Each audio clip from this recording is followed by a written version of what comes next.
Sa wakas, pagkatapos ng 6 na dekada, Gilas Pilipinas panalo ng gintong medalya sa Asian Games.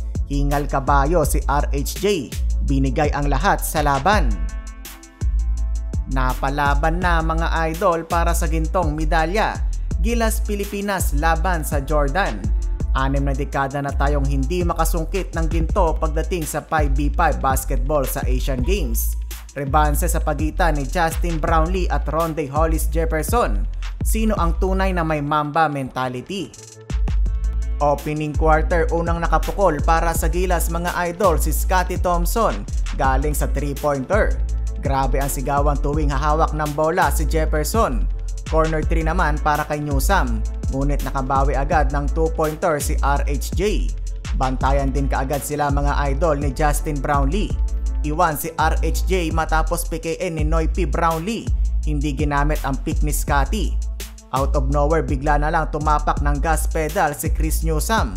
Basket, may kasama pang foul. Lamang ang Gilas 11-5. Masipag ang Jordan sa ilalim mga idol. Nilapa ng 3 player si Junmar. Justin Brownlee step back 3, yun nga lang nagka-momentum ang Jordan dahil sa mga turnover ng Gilas. Nagsunod-sunod pa nga. Buti na lang may pahabol na 3 si JB bago matapos ang quarter. 17-12 lamang ang Gilas. Second quarter, yung 3 talaga ni Brownlee mga idol, napaka-sure ball. Parang batya ang ring kay JB. Frustrated na ang Jordan lalo si Jefferson. Hindi niya makuha ang rhythm sa laro. 2 sunod na turnover ang ginawa ng Jordan. Sumakit ang ulo ni Ate Ganda sa nangyari. Pumakita pa ng perimeter jumper si Kwame. 4-minute mark sa wakas, nakapasok ng 3 si Rondae Hollis Jefferson. Nataranta ang Gilas mga idol, kampi ang Chinese fans sa Jordan. Rondae Hollis ganado na, sunod-sunod na ang puntos. Malayo din kasi ang depensa ni Japet. Daming libreng tira ng Jordan. 31-29 lamang ang Jordan. 16-1 run, tulala na lang si Coach Tim Cone. Third quarter, tumitindi na ang bakbakan. Buti na lang at napasok ang mga 3 ng ating mga local players.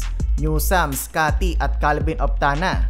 Mahigpit na kasi ang depensa ng Jordan kay Brownlee. Tila pagod na mga idol si Rondae Hollis kakabantay dito kay JB. Hindi na napasok ang kanyang mga tira. Kulang na sa lakas ang braso. Nahawa na tuloy ang ibang Jordanian player. Fourth quarter, gustong dakdakan ni Jefferson si Brownlee. Tagaktak ng pawis si Rondae mga idol, hindi na pinagpahinga to. Halos buong game naglalaro. Tuwing papasok si Japet mga idol, parang ginaganahan si Jefferson. Pinaupo tuloy agad si Japet ni Coach Tim at pinasok si Kwame. Ganda ng laro ngayon ni Kwame. Scottie Thompson, hustle play. Tira niya, rebound niya. Lamang ng 10 ang Gilas. Hingal kabayo mga idol si RHJ. Kita mo yung pagod sa kanyang mga tira. Sa dulo, kinapos ng oras ang Jordan. Final score mga idol, 70-60, panalo ang Gilas Pilipinas. Sa wakas, pagkatapos ng 6 na dekada, nakasungkit din tayo ng gintong medalya. Tuwang-tuwa ang ating mga players.